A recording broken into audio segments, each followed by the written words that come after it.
Welcome to the Real Estate Espresso Podcast, your morning shot of what's new in the world of real estate investing. I'm your host, Victor Manash. Today's show is called 52 Offers. You might be thinking that the number 52 relates to a deck of cards, but not in this case.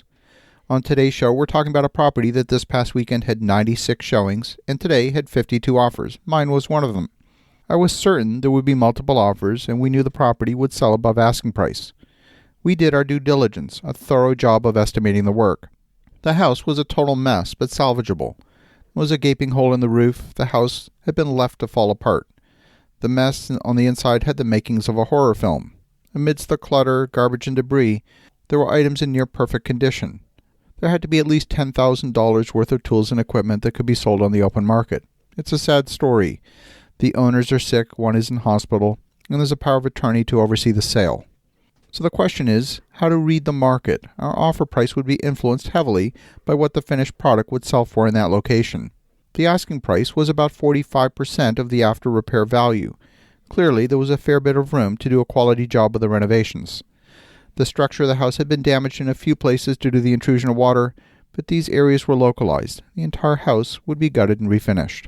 The hot market conditions means that there were only 4 houses on the market in the same area of the city. Interest rates are at historic lows, and the cost of renovating the house compared with the cost of building a new house made this a compelling project. We normally don't go after flip opportunities. They're somewhat labor-intensive, and the return on investment isn't that high. But this one seemed compelling if we could get it at a fair price. When we deliver a flip property to the market, a standard of finish is always the same. We aim to deliver a new house to modern standards within reason. A 1970s vintage house would receive new doors, new hardwood flooring, a modern kitchen, new bathrooms, all new electrical switches and outlets. Given the water damage, we elected to replace the drywall all throughout the house with new material.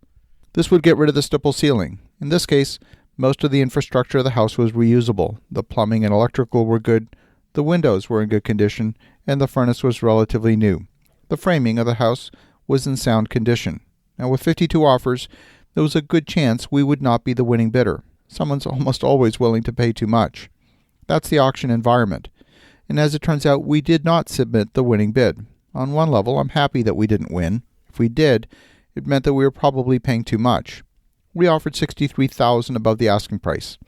We knew offers would be above asking, and that by itself wouldn't be a huge differentiator unless we offered a crazy high number. We offered to buy the property on an as-is, where-is basis.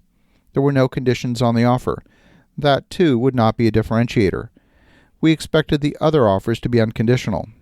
Our bid did contain 2 items that were designed to differentiate from the other bids, and that might have made the difference amongst other bids. Number 1, we offered a much larger than expected deposit, and number 2, we would allow half of the deposit to be non-refundable and flow through directly to the seller. That way, the seller would get a healthy chunk of cash upon acceptance of the offer, not when the property closes. The real estate agent would be confident that they would get paid because some amount of the deposit would be kept in trust in their trust account.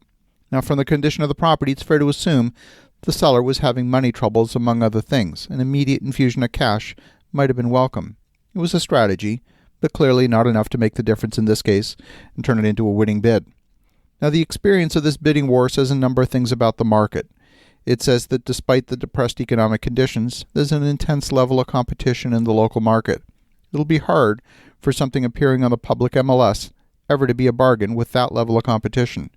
There's simply too many people searching for too few opportunities. And while this renovation was a heavy reno, the scope was actually not that bad. It's a project that could be executed by any competent tradesperson.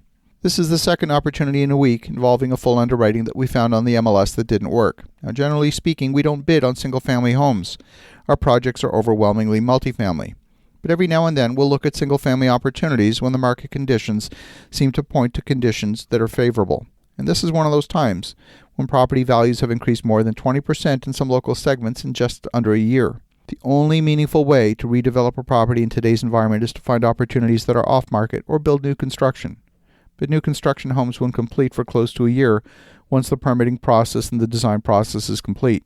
The market conditions could change dramatically in that time, and that adds considerable risk. We could see further reduction in inventory, or perhaps we might see many new properties come on the market. It's really too hard to say.